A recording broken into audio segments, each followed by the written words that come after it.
Good afternoon mga boss. Ito yung na-install namin ngayon na QCY F24 dashcam dito sa Toyota Avanza.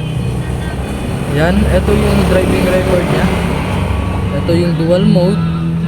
Then swipe kayo papuntang left. Yan yung front cam.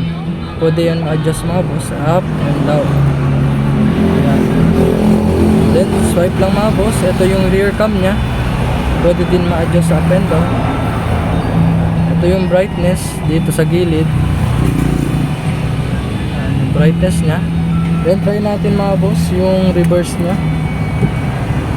Yan, pag mag-reverse kayo mga boss, automatic na siya mag-trigger sa reverse camera. Then may ano siya, nagdi-detect siya ng mga object mga boss. Yan yung mga box. Yan, may kulay green, tsaka blue, red. Yan, yung green medyo malayo pa siya mga boss. Yan, yung pag mag-red na siya, malapit na siya mga boss. Yan, yung maganda sa kanya. Then dito pala makikita mga boss yung sa file management, yung video front, video back. Yan yung mga video nya. Yan. Ito yung video back, video lock, photo. Then lahat ng mga settings naka-set na lahat mga boss.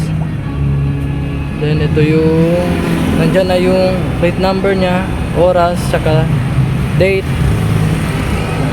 Yan, and year. Naka set na yan mga boss dito sa dashcam. Then ito yung carton nya mga boss, ang QCY 4K Ultra F24. Yan. Then ito din mga boss yung kanina. Ito na mga boss, visit our shop dito lang sa Antes Auto Accessories, Governor Ramos Street, Santa Maria, fronting Sir Kyle Sabias. Thank you.